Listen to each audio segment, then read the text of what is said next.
A chartered aircraft conveying Nigeria's Minister of Power, Adebayo Adelabu, has crash-landed near the Ibadan airport in Oyo State on Friday night. The accident is coming after the Nigerian Meteorological Agency, NIMET, issued travel warning based on hazy weather. The Nigerian Civil Aviation Authority, NCAA, had also advised pilots and airline operators to exercise caution over hazardous weather as the dry season approaches. The chartered aircraft, an HS-125 with registration number 5N-AMM, was to have had an initial contact with the control tower at 6:56 seeking for extension, which was granted by the Nigerian Airspace Management Agency (NAMA), according to a source.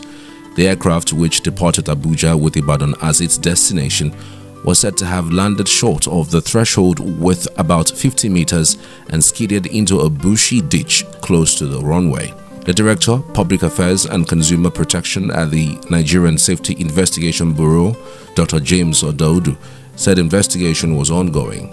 Officials of the Nigerian Safety Investigation Bureau confirmed on Saturday morning that the aircraft crash-landed at the airport the previous night, but stressed that there was no casualties.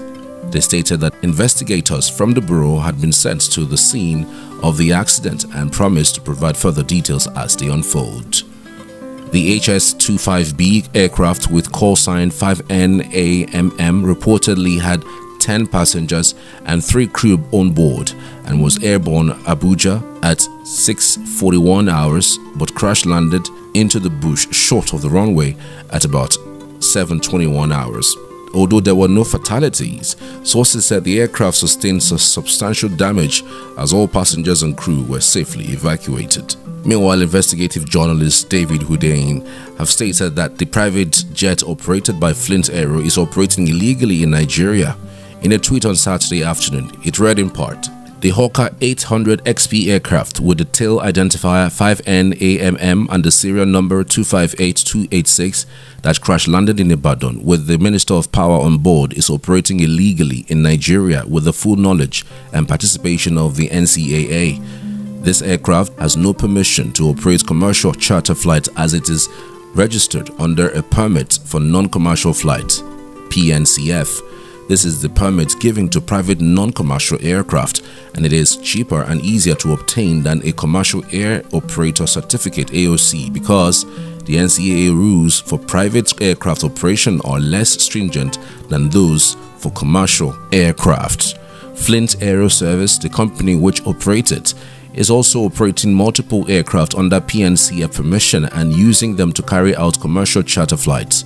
Some of these aircraft include the Hawker 800 XP with the tail identifier 5NALG and another Hawker 800 XP with the tail identifier 5NAMK.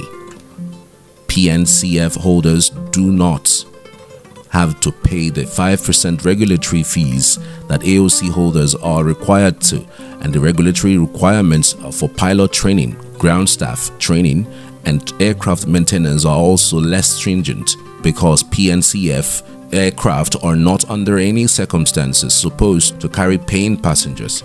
Senior NCAA personnel take cut of the revenues from these illegal commercial flight operations to keep this whole scam going. I mean, if there are bribery and corruption within the NCAA, you can imagine the disaster this would have caused. In the history of Nigeria's aviation, a large number of air crashes involving passenger planes have been recorded. The Kano crash of BOAC Argonauts in 1956 may have been the beginning of all the unfortunate air crashes that followed suit. While some were as fatal as claiming the lives of the entire passengers and crew, some recorded notable survivals. Let's take a look at a few in the last 10 years. March 14, 2012, a helicopter conveying the newly promoted Deputy Inspector General of Police Haruna John with 3 other senior police officers crashed in Jos. The police helicopter was to convey the officers from Jos to Abuja and took off from the Jos prison field. Sunday, June 3, 2012, the nation was thrown into mourning again as the Dana Airlines Flight 9J992 carrying 153 passengers on board crashed into Iju-Ishaga, a densely populated residential area of Lagos, killing all passengers on board.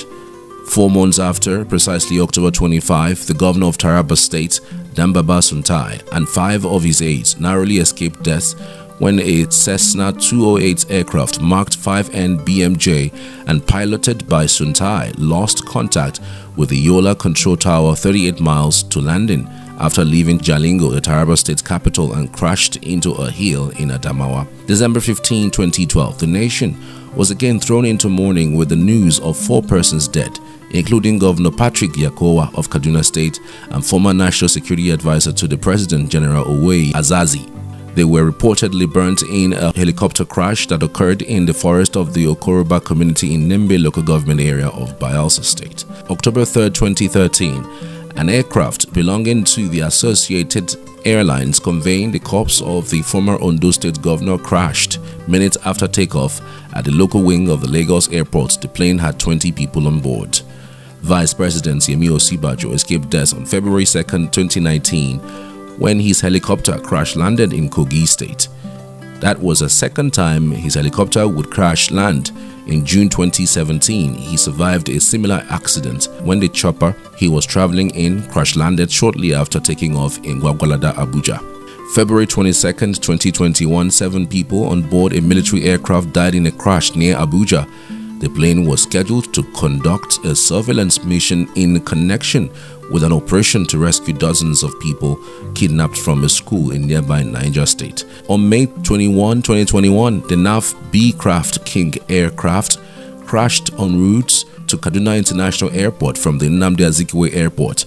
There were 11 occupants comprising 4 crew members and 7 passengers, including General Ibrahim Atahiru, who occupied the Chief of Staff position at the time. 4 people narrowly escaped death on Tuesday after a helicopter crashed in the Oba Crown area of Ikeja, Lagos State on August 1, 2023. The incident occurred close to a branch of the United Bank for Africa in the area. The Lagos State Fire and Rescue Service confirmed the incident. I want to appreciate you for watching. Endeavor to leave us a comment and let us know what you think. Do not forget to also subscribe to this channel. We'd always love to hear from you as always.